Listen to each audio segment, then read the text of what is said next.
Japon aux côtés de David qui, une fois de plus, vous montre le meilleur de l'actu et des tendances sur l'archipel. Une mise en bouche qui vous prépare à la suite du menu avec les dernières news de la rédac. On regarde.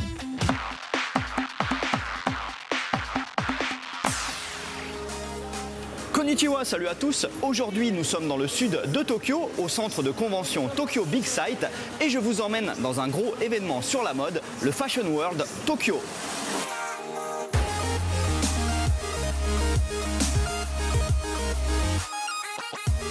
Alors, ce salon est un événement international. Il y a ici en tout 902 marques représentées. Il y a à la fois de la mode, mais aussi des accessoires. Mais aujourd'hui, je vais me limiter seulement aux vêtements et, si possible, aux marques japonaises.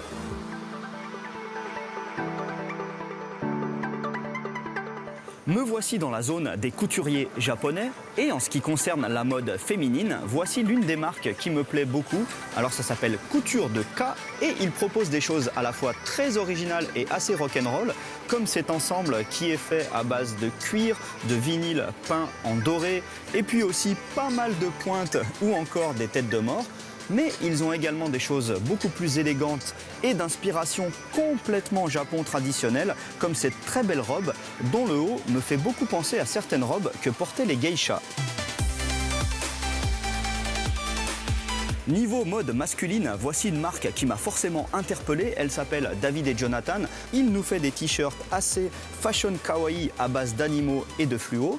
Et puis, il fabrique aussi des choses très intéressantes comme ce t-shirt. Alors c'est un peu contraignant parce que pour bien voir le design, il faut utiliser ses lunettes car le t-shirt est en 3D. Ici, il y a beaucoup de marques avec des noms très drôles et c'est souvent ça qui me fait arrêter sur un stand. Comme par exemple ici, le nom de la marque est en français, je suis japonaise et ils font de très jolis soutiens-gorge d'inspiration complètement Japon traditionnel. Là, vous voyez ce très joli ensemble de motifs. Alors ça, c'est la version un peu légère et cheap entre guillemets. Mais ils ont également des soutiens-gorge beaucoup plus chers, beaucoup plus travaillés, qui sont en soie. Et ils sont fabriqués selon les mêmes méthodes de fabrication que les kimonos traditionnels japonais. C'est vraiment très beau. On trouve également de la mode pour enfants dans ce salon et voici mon stand préféré parce que pour une fois, ils ne proposent pas seulement du kawaii tout rose, tout fluo. Ici, ils vendent aussi des ensembles très élégants pour enfants.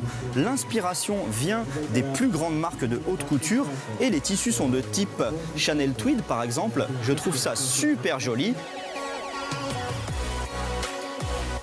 Voilà, c'était un super salon, que ce soit pour la mode masculine ou féminine. Je pense vraiment que les fashion designers japonais sont parmi les plus créatifs au monde. Allez, à plus, ja ne.